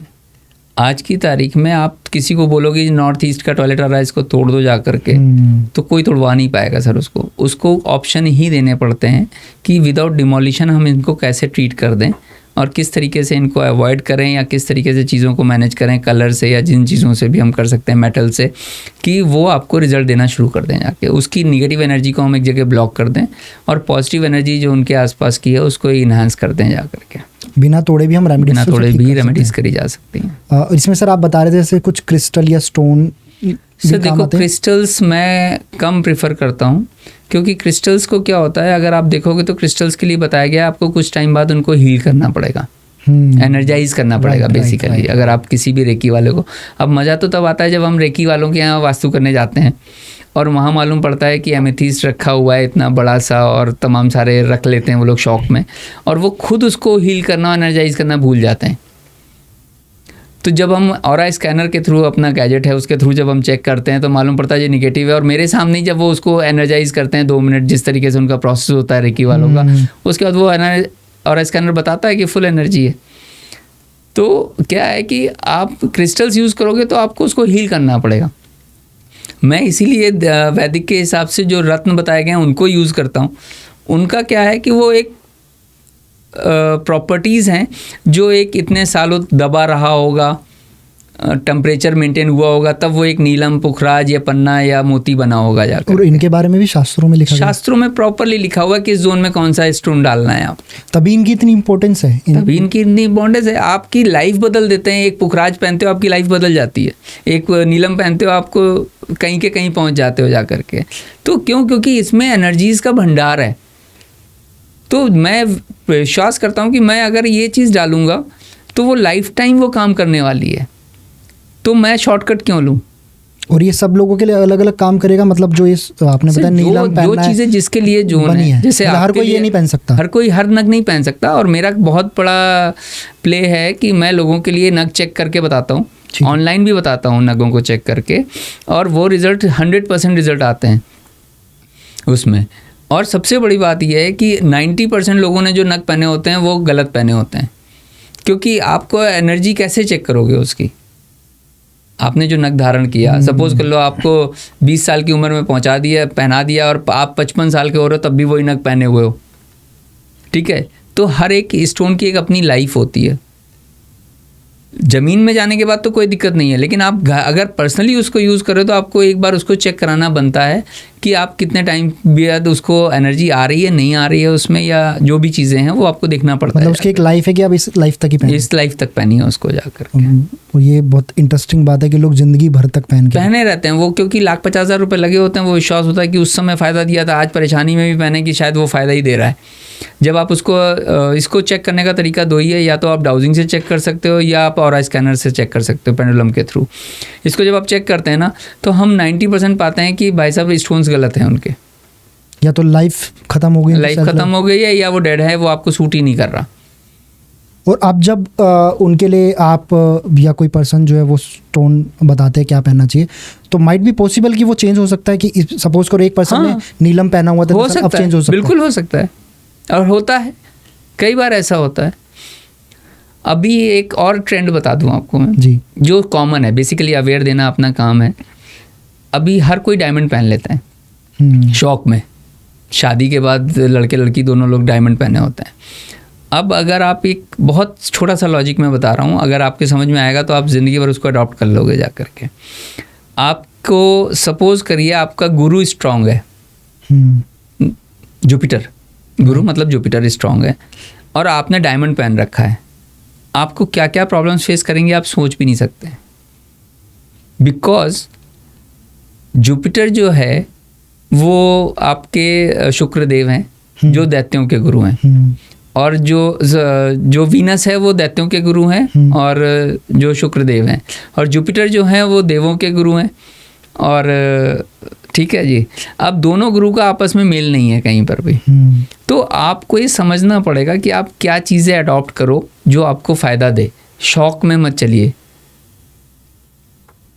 बेसिकली जब भी हम ये इस तरीके का कुछ पहनते हैं तो उसकी परख होना बहुत ज़रूरी है। और जो ये बट परख के लिए कैसे चेक करना ज़रूरी है। मैंने बताया ना, इसको आप दो तरीके से चेक करवा सकते हैं। या तो ऑरा स्कैनर के थ्रू चेक किया जा सकता है, या फिर उसको आप लोग जैसे नॉर्मल एक पुराना टेंडेंसी है कि आप उसको अपनी पिलो के नीचे रखिए या अपनी बाजू में बांध करके एक बार 3 दिन हफ्ते भर चेक करिए जा करके। ये भी एक प्रोसेस रहा है पहले चेक करने का, लेकिन हम बिलीव करते हैं क्योंकि तुरंत रिजल्ट चाहिए आपको, तो हम ऑरा स्कैनर के थ्रू चेक करके आपको बता सकते हैं कि आपको कितना सूट कर रहा है, कितना नहीं सूट कर रहा है। एंड सर इसमें आपने बहुत चीज़ें देखी होगी क्योंकि आप इस लाइन से, बहुत स्कैम होता है, बहुत नकली चीज़ें पहना देते हैं, पैसा पूरा ले लेते हैं। बिल्कुल ठीक। एक आम इंसान कैसे जान सके कि मैंने सही चीज़ पहनी है? अरे सर, मैं आपको और एक मज़े की बात बताऊं, इसमें एक और चीज़ होती है कुणाल कि ये ज़रूरी नहीं है कि आपको महंगा रत्न ही सूट करेगा। हाँ, लोग रत्न सुनते लोगों के दिमाग में कॉस्टली वर्ड आता है। नहीं, मेरा बहुत वास्ट एक्सपीरियंस है इस चीज़ पे कि जो चीज़ 3,000 रुपए की थी वो आपको सूट कर गई और 30,000 वाली सूट नहीं करी, क्योंकि हर एक स्टोन की अपनी एक वेवलेंथ और एक वाइब्रेशंस हैं। वो आपकी वाइब्रेंथ से मिलनी चाहिए, वाइब्रेशन से मिलनी चाहिए, तभी आपको वो फ़ायदा देगी। ये नहीं है कि आपने महंगा पहन लिया तो आपको सूट करेगा जा करके। तो ये माइंडसेट हटा दीजिए कि रत्न अगर महंगा होगा तो ही हमें फ़ायदा होगा, सस्ता लेंगे तो वो काम नहीं करेगा। ऐसा कुछ नहीं है। और मेरा रोज़ का काम है कि मैं लोगों के लिए नग चेक करता हूँ और बताता हूँ उनको जा करके। तो लोग भी जो ले रहे हैं वो भी किसी से चेक कराएं कि चेक करा के लेना चाहिए। एक आम पर्सन जान सकता है? नॉर्मल आदमी नहीं जान सकता कि ये असली है। नहीं, वो तो आप लेबोरेटरी पे भी टेस्ट करा सकते हो सर। ओके। वो कुणाल आप लेबोरेटरी में दे दोगे तो भी आपको टेस्ट होके पता लग जाएगा कि जी ये ओरिजिनल है या डुप्लीकेट है। ठीक है, वो तो टेस्ट सर्टिफिकेट मिल जाएगा। लेकिन जो मैं कह रहा हूँ वो आप नहीं समझ रहे हो कि आपको वो सूट कर रहा है या नहीं कर रहा है, उसकी वाइब्रेशन आपको सूट कर रही है या नहीं कर रही है, ये ज़्यादा जानना ज़रूरी है जाकर के कि मैं इसको पहन रहा हूँ तो ये मेरे लिए काम कर पा रहा है या नहीं कर पाया। एंड सर, जब भी हम रेमेडीज़ की बात करते हैं तो मैं बहुत लोगों को देखता हूँ जो एक टाइप की रेमेडीज़ फॉलो करते हैं, जो आपने बताया सोशल मीडिया पे ट्रेंड चल रहा है, भाई ये कर लो, ऐसा कर लो, ऐसा हो जाएगा, ऐसा कर लो, वैसा कर लो। बट क्या कुछ ऐसी रेमेडीज़ होती है जो सबके लिए काम कर सकती है? हाँ, बहुत सारी होती हैं ऐसी रेमेडीज़। जो मेटल्स हैं, जो डिफरेंट मेटल्स हैं, वो अलग अलग मेटल्स अलग अलग लोगों के लिए काम करेंगे, डेफिनेटली करेंगे जा करके। कॉमन अगर आप चाहोगे तो वो चीज़ निकालना बहुत मुश्किल है। भाई अगर मैं आपसे ये कह दूं कि आप कुबेर जी की फ़ोटो अपनी पॉकेट में रख लो जा करके, सबको फ़ायदा करेगा। अब ये भी तो देखना पड़ेगा कि कुबेर जी नॉर्थ को रिप्रेजेंट करते हैं और नॉर्थ आपका सही है या नहीं है, या वो मरकरी जो नॉर्थ को रिप्रेजेंट करता है वो आपका सही है या नहीं है। तो आप कभी भी जनरलाइज नहीं कर सकते। आप हो, आपके जैसा दूसरा कोई नहीं है। तो आप एक ही चीज़ अगर चाहोगे कि आपको भी दे दो और इनको भी दे दें तो वो पॉसिबल नहीं है। और अगर घर की नेगेटिविटी जो होती है घर के अंदर, क्या उसके लिए कोई रेमेडी है? जो मैंने सुना है कि फिटकरी लोग रखते हैं। देखिए, उसके लिए आप फिटकरी रख सकते हैं, नमक रख सकते हैं, नमक का पोछा लगा सकते हैं, एक ऑप्शन ये भी होता है। एक इसमें एक बहुत बड़ा साइंस आता है पीली सरसों का। पीली सरसों से हम बहुत सारे रेमेडीज़ दूर कर सकते हैं जाकर के, निगेटिविटी दूर कर सकते हैं। अगर आप देखोगे पुराने ज़माने में या पहले भी माएँ बहनें या जो भी होते थे वो बच्चे की नज़र उतारने के लिए पीली सरसों से एंटी क्लॉकवाइज घुमा दिया और वो जला दिया या जो भी उसको कर दिया, ड्रेन कर दिया जा करके। तो ये चीज़ें हैं जिनसे हम लोग इन चीज़ों से मुक्ति पा सकते हैं थोड़ी बहुत, और ये सबके लिए ठीक है। ये बेसिक है, ये आप कर सकते हो। सरसों हो गया या फिटकरी रखना भी ठीक है। फिटकरी रखना भी ठीक है। इसको कहाँ किस जगह पे रखना चाहिए कुछ? अब ये एक ट्रिकी क्वेश्चन आ गया कि घर में रखे कहाँ जा करके, क्योंकि देखिए हर चीज़ किसी ना किसी ग्रह से लिंक्ड है। फिटकरी जो है वो बुध से लिंक्ड हो जाती है, सॉल्ट जो है वो आपका शनि से लिंक्ड हो जाता है जा करके। तो ये जोन अब आप डिसाइड करोगे कहाँ रखना है, तभी आपको फ़ायदा है। इसीलिए कह दिया गया कि आप एक बार पोछा लगा के छोड़ दो उसको और हटा दो। पोछा वाला ज़्यादा बेटर है, क्योंकि आपने रख दिया वो आपके लिए वो जोन अगर आप सही कैलकुलेट नहीं कर पाए, क्योंकि 11.25 डिग्री पे एक जोन चेंज हो जा रहा है। ठीक है ना जी, आप उस जोन को ही नहीं समझ पाओगे। बेसिक प्रॉब्लम तो हमारे लोगों के सामने यही आती है कि 90% घरों में जो नॉर्थ ईस्ट मान के बैठे होते हैं वो नॉर्थ ईस्ट ही नहीं होता है। भाई एक बेसिक लॉजिक है कि अगर आप एक चीज़ समझिए कि अगर आपका घर स्क्वायर है, ठीक है, ठीक है, तो ये तो सबको पता है कि 90 डिग्री का एंगल है नॉर्थ और ईस्ट का, तो 45 डिग्री जब हम ड्रॉ करेंगे तो एग्जैक्ट कॉर्नर पे टिक करेगा जा करके, वो तो समझ में आ गया कि नॉर्थ ईस्ट हो गया। लेकिन अगर यही घर 30/60 का या 30/90 का या 40/90 का हो गया जा करके, तो फिर आपका नॉर्थ ईस्ट नीचे आ जाएगा, नॉर्थ ईस्ट वहाँ नहीं रहेगा जहाँ आप सोच रहे हो, चेंज होगा तब। क्योंकि देखिए मैं वही कह रहा हूँ कि आप अगर कैलकुलेशंस पे काम करोगे ना तो आप प्रिसाइजली हो जाओगे, आप एग्जैक्ट रिजल्ट दे पाओगे सामने वाले को। हम लोग जब ग्रिड करवाते हैं मैप को प्रॉपरली जा करके, देवता मार्किंग करवाते हैं, मर्मा मार्किंग करवाते हैं, तो उसमें हम प्रिसाइज हो जाते हैं कि कोई भी देखेगा तो वो एट्रीब्यूट तो वही रहने वाले हैं, वो जोन हमारे को वही देने वाला है जो कोई भी वास्तु वाला बताएगा आपको। लेकिन हम उसमें प्रिसाइज हो गए कि भाई ये प्रॉब्लम यहाँ से आ रही है, तेरे को ये रेक्टिफाई कर लो, अपने आप प्रॉब्लम रिजॉल्व होनी शुरू हो जाएगी। और सर आपने एक चौखट का बताया था कि पहले चौखट था और अब लोग चेंज करके इस मॉडर्नाइजेशन। देखिए आज की तारीख में ना क्या है कि हम बहुत सारी अपने वैदिक चीज़ों को भूलते जा रहे हैं, मॉडर्न ज़्यादा होते जा रहे हैं और हम अपने शास्त्र नहीं पढ़ रहे। मैं अभी फिर वही बात एम्फसाइज कर रहा हूँ कि हम अपने शास्त्र उठा के नहीं पढ़ रहे। पुराने घरों में एक चौखट होती थी, आज भी बोलते हम चौखट हैं लेकिन लगाते त्रिखट हैं। नीचे वाली खट जिसको हम लोग दहलीज कहते थे वो हमने गायब कर दी बेसिकली, ठीक है ना। तो अब उसका जो शास्त्रों में रोल मिलता है वो ये है कि वो आपको अपने आपे में रहना सिखाती है। एक घर में पहले 4-4, 5-5 फैमिलीज होती थी, लेकिन वो आपको अपने आपे में अपनी ज़ुबान को लगाम रखना सिखाती थी कि हमें बात कैसे करनी है, किसी से भी, बड़े को छोटे से, छोटे को बड़े से कैसे बात करनी है। आज की तारीख में वो चौखट गायब है, ठीक है। अब मॉडर्न में हम लोग ये कहते हैं कि या तो चल जो बात कर रहे हैं वो पहले कंप्लीट कर लेते हैं कि वो अब दूरी बढ़ती जा रही है। अब 4 लोग एक घर में नहीं रह पा रहे, ठीक है ना जी। पहले 4-4, 5-5 फैमिलीज रह लेती थी। क्यों? क्योंकि अब आज भी अगर आप किसी भी मंदिर, मस्जिद, गुरुद्वारे चले जाइए, आप चौखट पे ही माथा टेक के आते हो, बिल्कुल, ठीक है ना जी। आपको उसके आगे, गर्भगृह के आगे नहीं जाने को मिलता। दहलीज की एक वैल्यू है। हमारे यहाँ पुराने ज़माने में बुजुर्ग कहते थे हमारी दहलीज पे कोई आकर के ऊंची आवाज़ में बात ना कर जाए। क्यों कहा जाता था, क्यों शब्द ये बने? क्यों? क्योंकि उसकी एक मर्यादा होती थी उस दहलीज की, कंट्रोल करने की, ठीक है ना। हमारे अपने संस्कार होते थे कि हमने अपने घर के किन परिपाटियों को फॉलो करना है। अब वो चीज़ें हम ख़त्म करते जा रहे हैं अपने घर से, ठीक है। एक छोटी सी बात और कहता हूँ, मज़े वाली, आपको शायद सुन के अच्छा लगेगा। पुराने ज़माने में जितने भी महल हैं, हाँ, ठीक है, हमें ये पता होता था कि बगल वाला हमारे ऊपर कभी भी आक्रमण कर सकता है। ये तो सबने पढ़ा है ना, कहानियाँ तो सबने पढ़ी है, हिस्ट्री भी पढ़ी है, ज्योग्राफी भी पढ़ी है, सब कुछ पढ़ा हुआ है। लेकिन 40-40 फुट के गेट होते थे, ठीक है। लेकिन फिर भी कभी राजा ने लोहे का गेट क्यों नहीं बनवाया? लकड़ी के ही होते थे।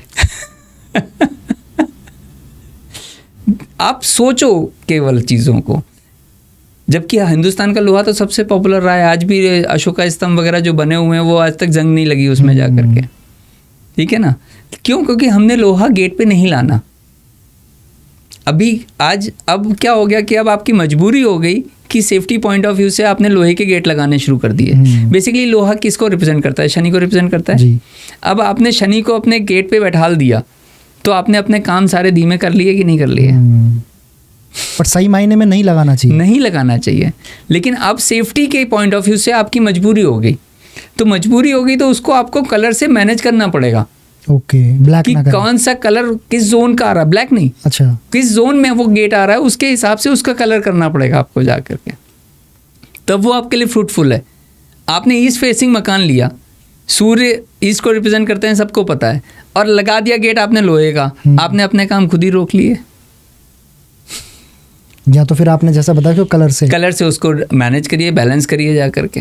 बट अभी आज के टाइम पे एक ऑप्शन है स्टील का, लोग स्टील यूज सर, स्टील भी एक जोन के लिए प्रेजेंटेड है, हर जगह स्टील नहीं लगा सकते हो। अच्छा, जैसे ब्रास की एक जगह है, कॉपर की एक जगह बताई गई, वैसे ही हर जोन के लिए एक मेटल बताया गया। मैंने 5 एलिमेंट्स का 5 मेटल बताया आपको, तो हर जोन के लिए एक मेटल है।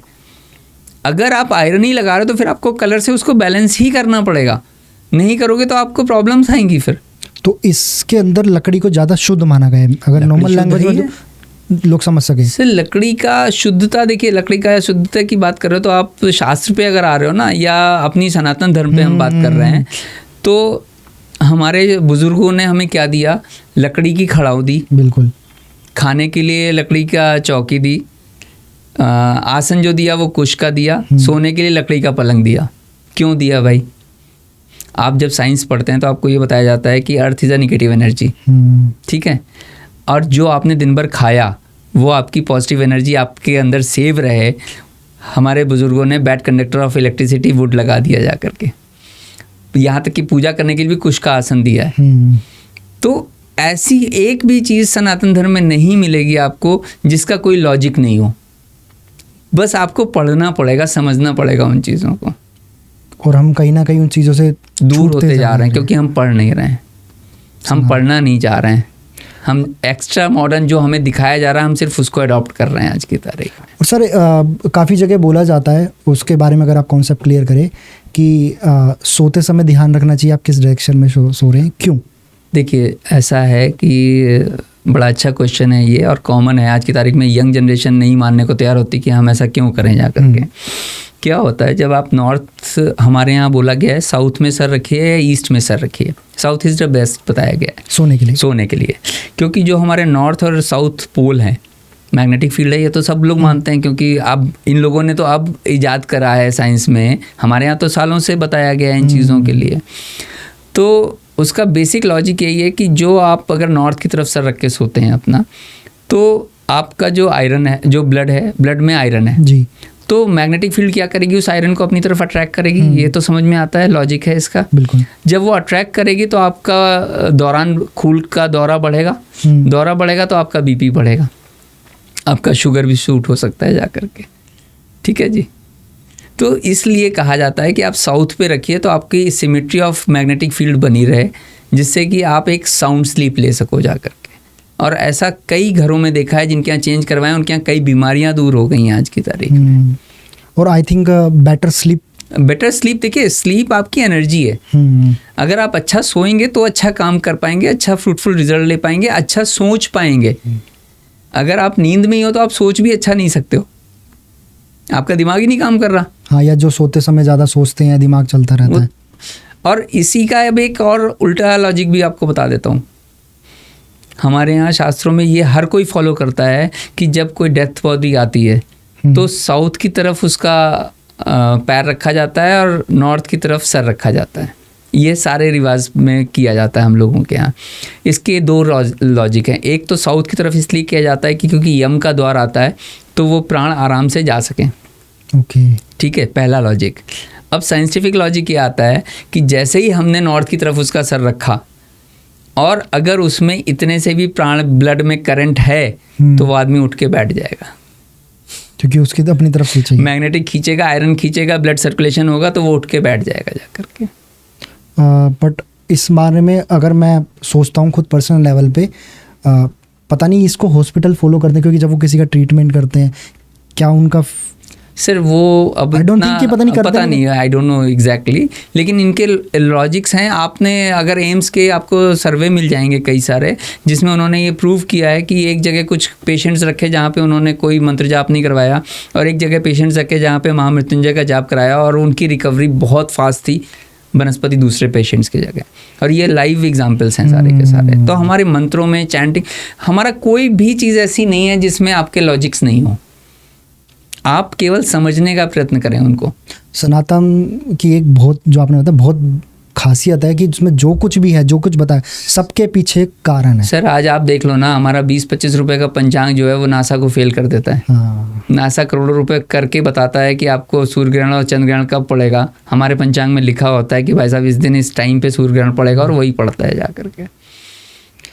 बट आपने कहीं ये चीज़ मेरे को जो थोड़ी सी खलती है कि वो लोग मतलब हम लोगों से आगे हो गए जस्ट बिकॉज ऑफ मार्केटिंग है, मार्केटिंग के वजह से। मार्केटिंग हम पे इतना कुछ होके भी हम लोग उस पर प्राउड फील नहीं करते बहुत लोग। ये हमारी गलती है। हाँ। आप पढ़ नहीं रहे हो ना, अगर आप पढ़ोगे तभी तो प्राउड फील करोगे।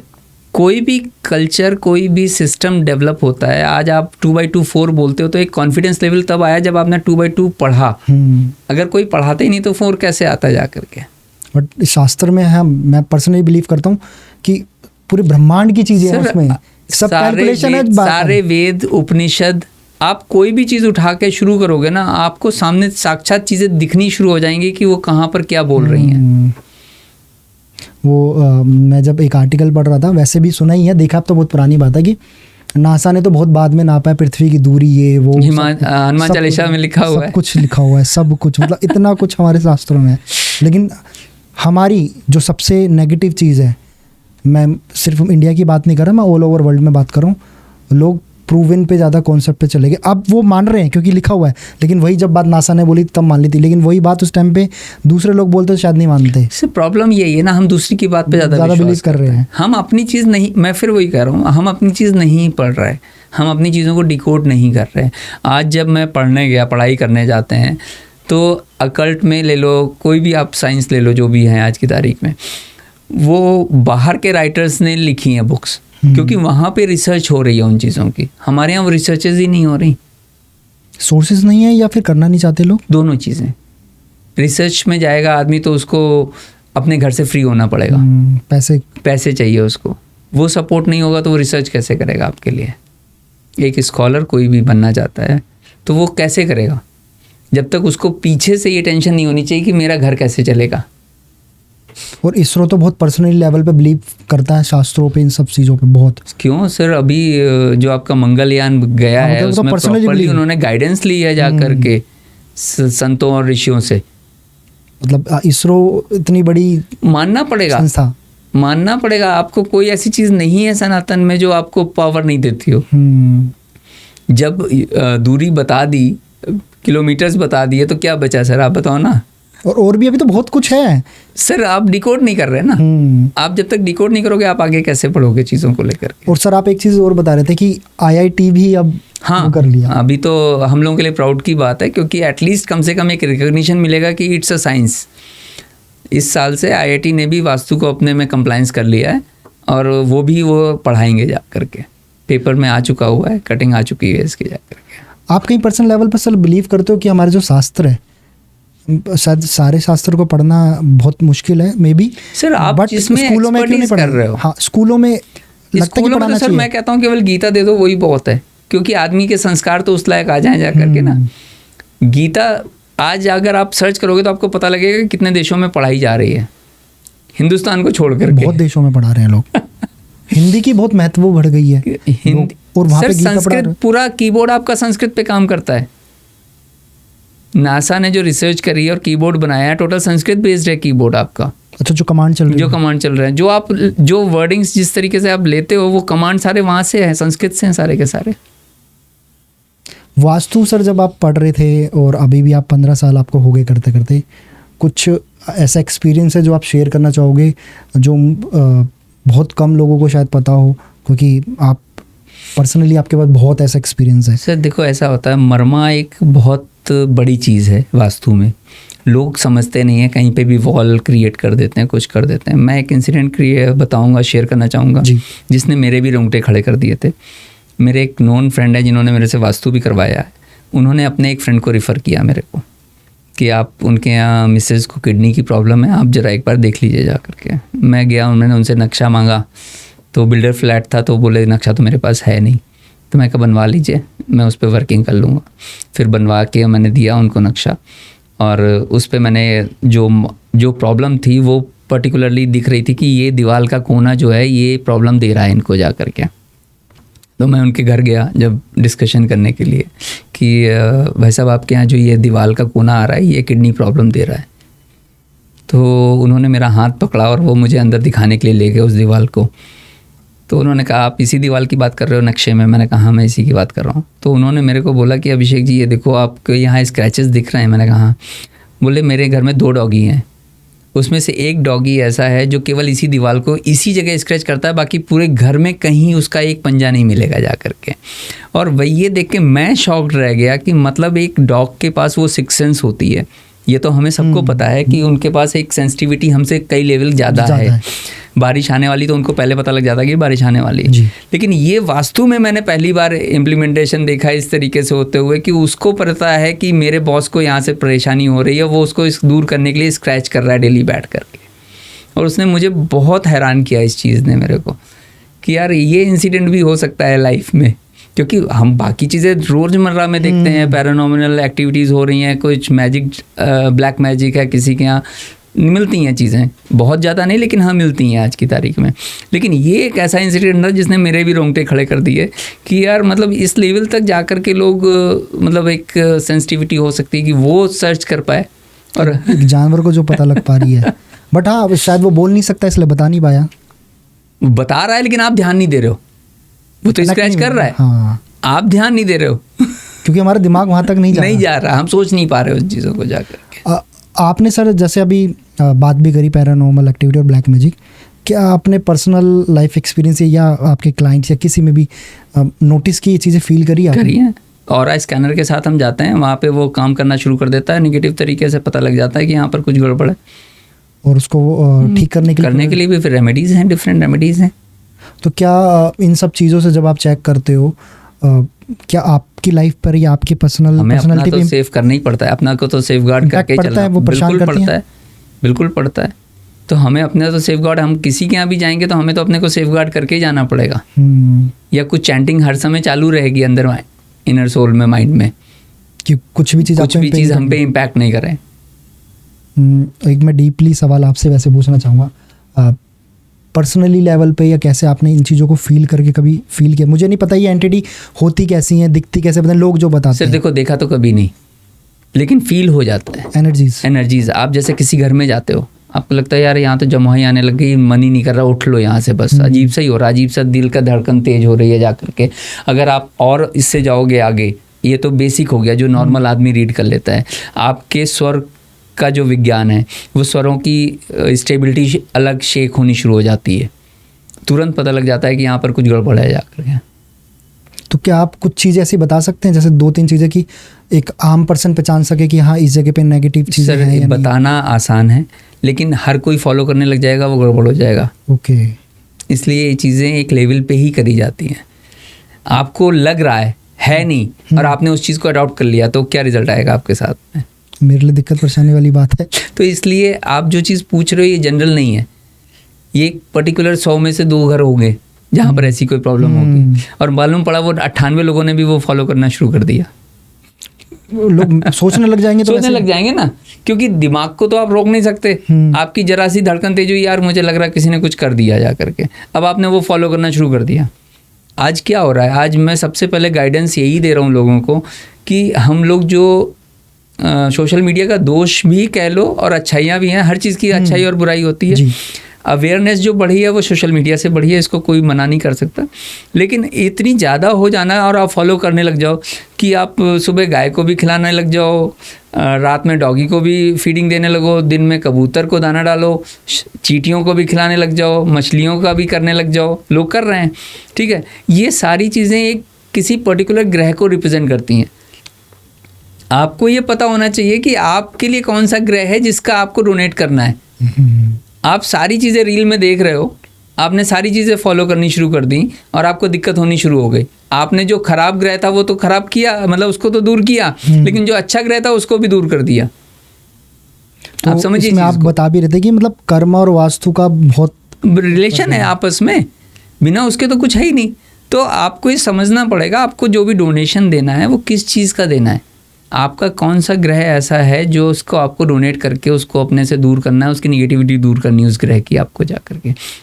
कर्मा जो बिलीवर है उनको आप क्या कहोगे, जो क्योंकि बहुत लोग तो कह रहे हैं हम तो कर्मा कर रहे हैं, हम तो अच्छी चीज़ ही कर रहे हैं। सर कर्मा फिर वही वाली बात आ जाती है। आपके पास कुंडली आपकी मैनुअल है, कुंडली आपकी मैनुअल है कि आपकी बॉडी लाइन क्या मांगती है जा करके।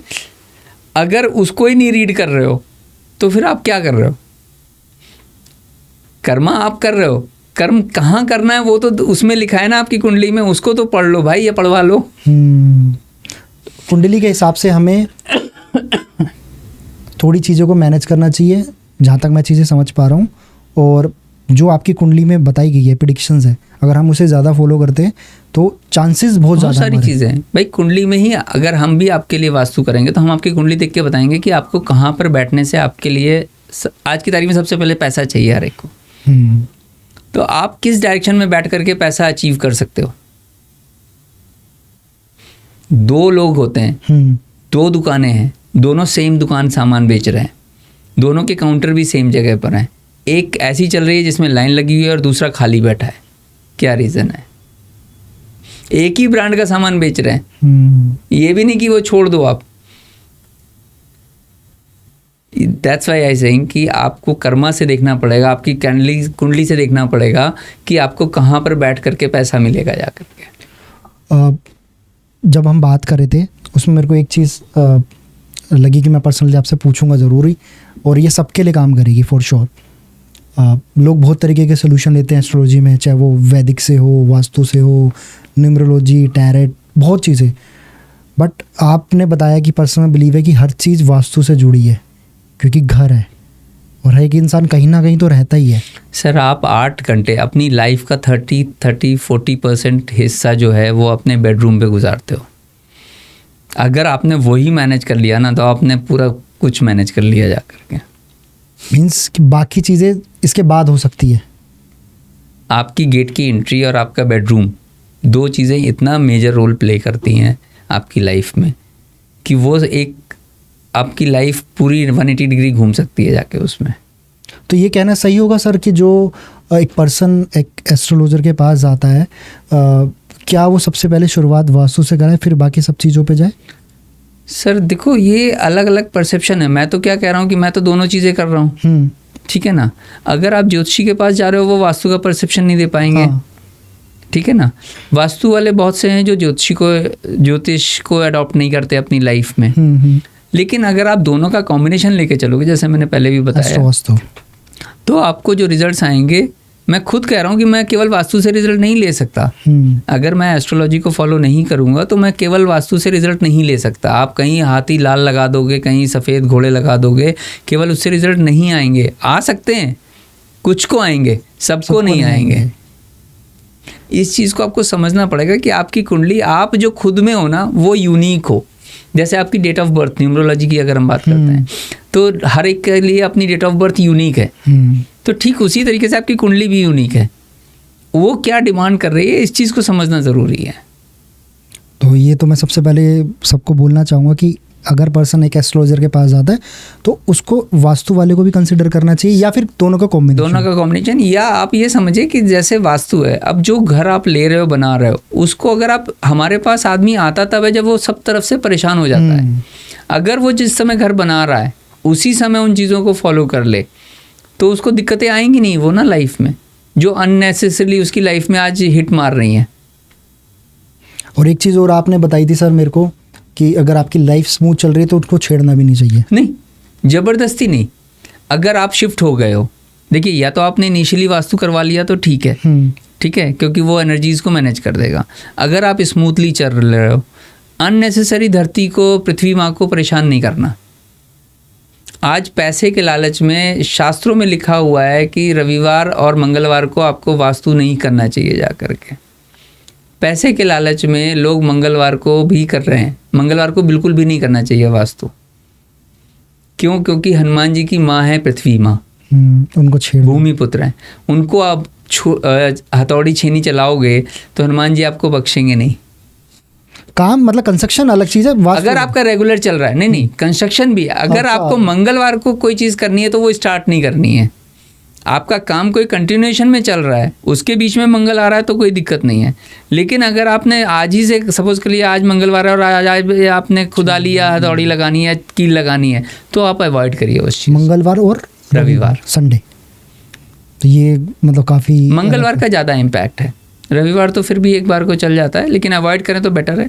लेकिन मंगलवार ही माना गया है वैसे बेसिकली, अगर देखा जाए तो उसको बिल्कुल अवॉइड करें।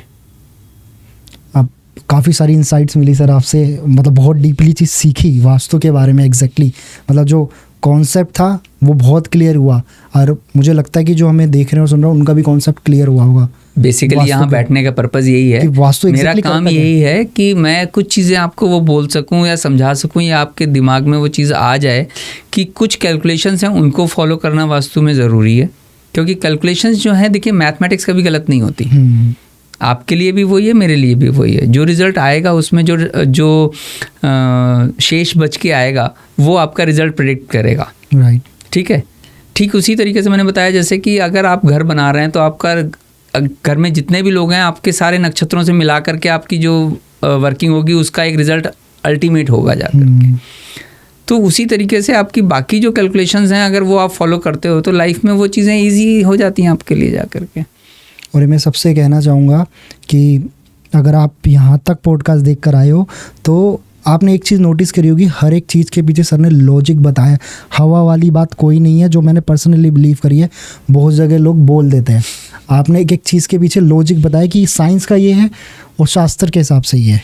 बिना लॉजिक के सर मैं आगे नहीं बढ़ पाता, क्योंकि उससे डाउट क्लियर होता है, एक बिलीविंग सिस्टम जनरेट होता है इंसान में। अब लोग जो यंग जनरेशन हमारे पास आती हैं आज की तारीख में, आपको आप बिलीव नहीं मानोगे, ऐसे ऐसे क्लाइंट्स आते हैं कई बार को जो 25-26 साल के हैं। मुझे भी हैरानगी होती है और बड़ा अच्छा लगता है उनके साथ लोग जुड़ रहे हैं कि जुड़ रहे हैं और उनको ये बिलीफ सिस्टम आ रहा है कि वो वास्तु को इस कदर फॉलो कर रहे हैं जाकर के। बहुत सी गलतियां हो जाती, कई बार आदमी ट्रायंगुलर प्रॉपर्टी ले लेता है, वहाँ पर बहुत दिक्कत लिखी हुई है क्योंकि ट्रायंगुलर प्रॉपर्टी जैसे गलती से आपने ले ली जा करके, अब उसमें शास्त्र ये कहता है कि अगर ट्रायंगुलर प्रॉपर्टी है तो आपको राजदंड मिलेगा। अब उस ज़माने में तो राजदंड ही होता था जब शास्त्र लिखे गए, ठीक है ना। आज क्या है, गवर्नमेंट है। अगर मैं आपको एक एग्जाम्पल कोट करूँ कि सुपरटेक नोवा की जो बिल्डिंग टूटी, इतना बड़ा इंसिडेंट हुआ है नोएडा में, आज तक वर्ल्ड में कभी नहीं हुआ था कि इतनी बड़ी बिल्डिंग बनने के बाद तोड़ी गई हो। वो प्रॉपर ट्रायंगल में बनी थी और उससे भी मज़े की बात कि उसके साउथ वेस्ट में उन्होंने स्विमिंग पूल दिया हुआ था। ये सारी चीज़ें रिसर्च की हैं। अब जब रिसर्च करते हो ना तो आपको एक कॉन्फिडेंस लेवल आपका बूस्ट हो जाता है कि यार शास्त्र जो कह रहा है वो वहाँ सामने प्रत्यक्ष दिख रहा है आपको। हवा में बात नहीं हो रही कोई भी। और मेरे पास पता नहीं, मैं आपको सही बताऊँ तो कितने केसेस मैंने रील्स में भी डाले हुए हैं ट्रायंगुलर प्रॉपर्टी के। तो मतलब उसको अवॉइड करो क्योंकि वो लिटिगेशन देगा ही देगा आपको ला करके। अगर मैं पॉडकास्ट को ख़त्म करने से पहले बस आपसे पूछूंगा, जो लोग घर बना रहे हैं या बनवाना चाहते हैं या ख़रीदना चाहते हैं, कुछ भी चीज़, वास्तु तो ही, इसके अलावा ऐसी क्या इंपॉर्टेंट चीज़ें जो उनको ध्यान में रखनी चाहिए? क्योंकि मैं मानता हूँ एक भारतीय होने के नाते हमारे देश में घर जिसे बोलते हैं सपना होता है, वैल्यू बहुत अलग है। मतलब मैं मानता हूँ कि शायद आपके पास 10 करोड़ की गाड़ी क्यों ना हो और आपके पास एक घर है, उसकी वैल्यू हमेशा रहेगी ज़िंदगी भर। तो क्या ध्यान में रखें? देखिए, प्रॉपर्टीज़ बनाते समय एक चीज़ जो मैं फेस करता हूँ, घर की बात नहीं कर रहा हूँ, कॉमर्शियल पे आ जाते हैं थोड़ा सा। कॉमर्शियल में मैंने एक बहुत कॉमन मिस्टेक देखी है कि उन्होंने एक प्रॉपर्टी ली जी और बहुत अच्छा लाइफ में ग्रो किया।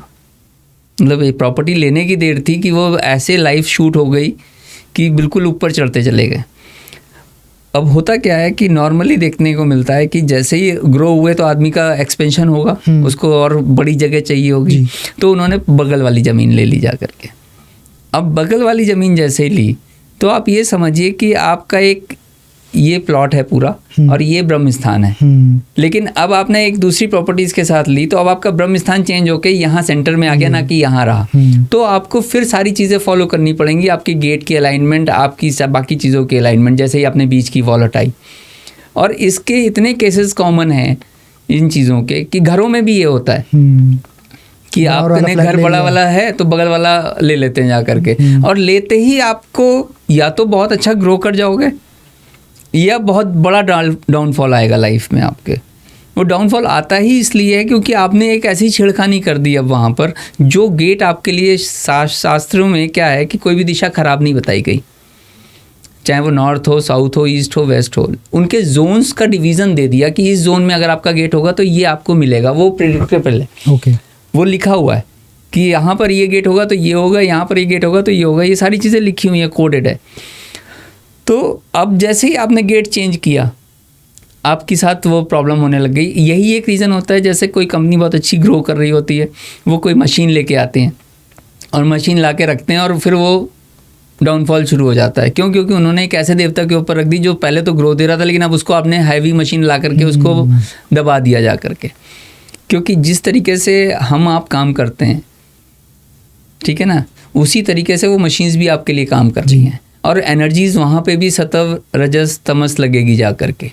तो जिस एनर्जी को हमें मैनेज करना है वो अगर हम वहाँ पे मैनेज कर देंगे तो वो मशीन चल जाती है। और बड़ी खुशी इस बात की होती है कि जब आदमी आपको बाद में फ़ोन करके बोलता है कि हाँ जी हमें फ़ायदा हुआ है। मतलब एक प्राउड टू फील वाली प्राउड टू फील वाली फैक्टर आती है जा करके कि ये मशीन हमारी 2 साल से बंद पड़ी हुई थी, केवल इसकी EMI जा रही थी और आज आपने इसको एक्टिवेट करा और ये चल गई, आज अच्छे रिजल्ट दे रही है जा करके। या घर में एक वो इन्वायरमेंट क्रिएट हो गया जो आपको एक फ्रूटफुल नहीं देता। तो जो बाद में फ़ोन आते हैं ना, वो अर्निंग होती है। कंप्लीट करने से पहले सर कुछ आप हमारे व्यूअर्स लिसनर्स को बोलना चाहो, कुछ भी जो आपको अच्छा लगे? बस शास्त्रों को पढ़िए, बेसिकली अपने में प्राउड फील करिए और शास्त्रों को उठा करके एटलीस्ट कम से कम समझने का प्रयास करिए। किसी के कहने पे मैं कह दूं यहाँ ये बल्ब जला दो, वहाँ वो बल्ब जला दो, मत करिए, क्योंकि आपकी अपनी लाइफ अपनी कुंडली है।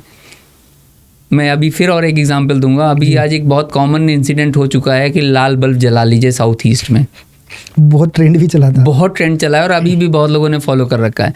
सर उन घरों में BP और शुगर हाई मिलेगा ही मिलेगा, ये मेरा पर्सनल एक्सपीरियंस है। आप उस बल्ब को सेटल करोगे, आपकी आधी बीमारियां दूर हो जाएंगी जा करके, क्योंकि हर चीज़ हर एक के लिए नहीं है। मैं बार बार कह रहा हूँ, इसीलिए मैं कोई भी चीज़ आपको एज ए रेमेडी नहीं डिकोड कर रहा हूँ। आपको सिर्फ समझाना मेरा प्रयास है। जिस तरीके से हमारे शास्त्रों में कह लीजिए, हमारे बुजुर्गों ने कह लीजिए, कभी भी बाथरूम को घर के अंदर नहीं आने दिया, आज हम लेके आए और हम अब बहुत एडवांस समझते हैं कि जितने बेडरूम है उतने बाथरूम है, बल्कि हमने उसको राहु को वहाँ क्रिएट कर दिया। और बाथरूम का काम क्या है? किसी भी चीज़ को ड्रेन कर देना जी, ठीक है ना जी। अब अगर वो ड्रेन हो गया तो वो ड्रेन का जो सिस्टम है वो आपका किस घर में किस जगह पर आ रहा है, क्योंकि जोन तो डिसाइडेड है। अपॉर्चुनिटी का जोन मैंने बता दिया नॉर्थ है, ठीक है, कनेक्शन का जोन ईस्ट है, साउथ ईस्ट आपका अपना लग्जरी हो गया जा करके, वेस्ट आपका गेन हो गया, साउथ आपका फेम हो गया। अब जिस जगह वो बाथरूम आ रहा है वो चीज़ आपकी ड्रेन हो रही है। इससे ज़्यादा दिमाग मत लगाइए। अगर लेमैन में भी समझना चाहें तो ये तो सबको समझ में आता है ना, बाथरूम का काम ड्रेन करने का है, और वो उस चीज़ को ड्रेन कर रहा है। ये प्रूवन साइंस है। अगर हम जहाँ देखेंगे, हम बोलेंगे, वो सामने वाला मानेगा ही मानेगा कि हाँ जी ये चीज़ हमारी नहीं रुक रही है। इसमें एक कड़वा सच है जो मैं बोलूँगा, हो सकता है शायद किसी को बुरा भी लग सकता है। मैं पॉडकास्ट की बात नहीं करूँगा, मैं किसी भी चीज़ की बात नहीं करूँगा, बट बहुत जगह जो एस्ट्रोलॉजर्स होते हैं वो रेमेडीज़ पे बहुत फोकस करते हैं, जनरल रेमेडीज। और मेरा आपसे बात करके डाउट बिल्कुल क्लियर हो गया कि हर रेमेडी हर किसी के लिए काम नहीं कर सकती। क्या पता जो आपकी लाइफ में अच्छी चीज़ चल रही है वो भी बिगड़ जाए। बिल्कुल। तो मेरा आपसे रिक्वेस्ट है, आप ऐसे किसी भी रेमेडीज़ को फॉलो मत करें। जिससे भी करे उसको जानकारी ले लें कि वो बंदा जानकार है, उन चीज़ों की मतलब जानकारी उसको है, उसके पास एक्सपीरियंस है, फिर फॉलो करिए आप उसको। कोई आपने कुंडली दिखाई है, उसके हिसाब से कुंडली दिखाइए। मैं तो सीधा कहता हूँ जिससे रिजल्ट आ रहा है सर उसको फॉलो करो। बट जैसे ट्रेंड की बात करें ना कि हर कोई उसी को फॉलो करने लग जाता है, फिर जैसे वो आपने लाल बल्ब वाली बात बताई, और भी ऐसे बहुत सब चीज़ें हैं, ऐसे ऐसी निकल के एस्ट्रोलॉजर के, पता नहीं क्या क्या बोला, कर लो ये कर लो ऐसा कर लो, नहीं, बट सबके लिए नहीं कर सकते, सबके लिए नहीं है। मैं इसीलिए वो चीज़ें नहीं बोल रहा हूँ कुछ भी आपको। कुछ शायद किसी को लग सकता है कि कुछ ऐसा नहीं बताया, मेरा काम सिर्फ अवेयरनेस करना था यहाँ पर। पॉडकास्ट हम लोग इसलिए ही करते हैं सर कि लोगों को एक अच्छी वैल्यूएबल इंसाइट मिल सके। उससे क्या पता उनकी लाइफ में अगर 0.1% भी बेहतर हो रही है, तो मेरे लिए ये पॉडकास्ट करना सफल के बराबर है। मेरा काम लोगों को ज्ञान बांटना नहीं है ना, मैं चाहता कि गेस्ट के थ्रू उनको ज्ञान मिले, क्योंकि हर कोई ज्ञान नहीं आज के टाइम पे। मैं चाहता हूँ अगर उसकी लाइफ में उन सब चीज़ों को सीखने से, एक मात्र सिर्फ सुनने से या देखने से उनकी लाइफ में कुछ इम्पैक्ट पड़ रहा है, तो मेरे लिए बहुत बड़ी बात होती है। ये बात यही है सर कि कुणाल, कि अगर आप जो भी चीज़ें फॉलो कर रहे हो उसमें ज्ञान पूरा लेके करिए। अधूरा ज्ञान बहुत नुकसानदेह होता है। आप डॉक्टर बन जाओ, अधूरा आप यूट्यूब में देख लो कि आपको दिल का इलाज करना है, ऑपरेशन करना है, और आप कर दो जाके, तो वो आदमी ख़त्म है। तो ये भी वास्तु पुरुष है, ये मजाक नहीं है कोई भी कि आप कहीं पे भी कुछ भी कर लोगे और आपको रिजल्ट आ जाएंगे जा करके। यहाँ हम लोग हर चीज़ पहले अपने ऊपर टेस्ट करते हैं, ट्राई करते हैं, उसके बाद में हमारे अंदर वो कॉन्फिडेंस आता है जो हम इतनी देर आपसे बात कर पा रहे हैं या बता पा रहे हैं चीज़ों को कि ये करेंगे तो ये आएगा ही आएगा। तो प्रूवन है, साइंस है, प्रूवन है, साइंस है, और उसको हम लोगों ने फील किया है। आज इतने पुराने गुरु हो रहे हैं जिनके पास अगर आप बैठ लोगे तो आंखें खुली की खुली रह जाती कि यार मतलब एक्सपीरियंस की कमी नहीं है, और कहाँ शास्त्रों से क्या क्या चीज़ें निकाल के लाए हैं लोग, जाकर के रिसर्च करी है उन्होंने। और ऐसा कोई अचंभे चीज़ नहीं है जो उन्होंने अपनी तरफ से, सब शास्त्रों से सीखा। हम नया तो कुछ दे ही नहीं रहे। मजे की बात यह है कि हम चीज़ों को पढ़ के आपको डिकोड कर रहे हैं। नया हमने क्या दिया आपको? सही बात है। वास्तु किसी ने बनाई तो है नहीं। कोई बना ही नहीं सकता सर। जो पुराना शास्त्रों में लिखा उसको अलग अलग एरा में उसको डिकोड किया गया अलग अलग लैंग्वेजेस के साथ में। Thank you so much sir, जो आपने इतनी वैल्यूबल इंसाइट हमें इस पॉडकास्ट में दी। आई होप आपको अच्छा लगा होगा हमसे बात करके। बिल्कुल, बहुत अच्छा लगा। मैं चाहता हूँ ये जो पॉडकास्ट है बहुत लोगों तक पहुँचे और वास्तु के बारे में, एस्ट्रो वास्तु के बारे में लोगों का जो कॉन्सेप्ट है वो क्लियर हो, ताकि वो सही निर्णय ले पाए। इस पॉडकास्ट के ज़रिए मैं ये नहीं कहूँगा कि आपको ये करवाना है, बट आप एक सही पर्सन को चुने, उसको दिखाएं, करें अगर आप इसमें बिलीव करते हो तो। जो नहीं करते ठीक है, उनके लिए ओके। सर जबरदस्ती नहीं करनी, मनवाना नहीं है, बताना है हमारा काम। कभी भी अब मैं अपने क्लाइंट्स के साथ बैठता हूं तो वो यही कहते हैं कि अभिषेक जी, हम देखिए 40-50 साल की एज तक जब आदमी पहुंचता है ना तो उसको 3-4 वास्तु वाले और एस्ट्रोलॉजी वाले मिल चुके होते हैं। मेरे लिए सबसे बड़ा यूएसपी ये होता है कि वो ये कहते हैं कि आपसे जब बात करी मैंने तो आपने डराया नहीं, बताया। लोग डरा देते हैं ये हो जाएगा, ऐसा हो जाएगा, ये तो तुम्हारी प्रॉब्लम। क्यों डराना है? आप एक डॉक्टर हो, वो आप किस डॉक्टर के पास जाना चाहते हो जिसके जो ये कहे कि आप अभी उठोगे और हार्ट अटैक आ जाएगा, या नहीं कोई नहीं मैं देख लूंगा और ठीक हो जाओगे? आप किसके पास जाना पसंद करते हो? जो ठीक करवाएगा हमें, जो सही गाइडेंस देगा। जो कह रहा है कि आप अभी उठोगे और अभी आप खत्म हो जाओगे, आप शायद उसके पास दोबारा नहीं जाओगे, क्योंकि वो उसने इतनी किस कदर डरा दिया आपको कि आप फिर तुरंत भागोगे सेकंड ओपिनियन लेने के लिए। बिल्कुल। सो अगर आपको ये पॉडकास्ट अच्छा लगता है तो इसको शेयर करना ज़्यादा से ज़्यादा अपनी फैमिली में और फ्रेंड्स के साथ। और अगर आपको एक पर्टिकुलर किसी और टॉपिक पे पॉडकास्ट चाहिए है, वो भी मुझे कमेंट बॉक्स में ज़रूर बताना, ताकि हम अगली बार उस टॉपिक के ऊपर एक डिटेल्ड पॉडकास्ट बना सके आपके लिए। और ऐसे ही हमें आगे सपोर्ट करते रहिए। मिलते हैं आपसे अगले पॉडकास्ट पे।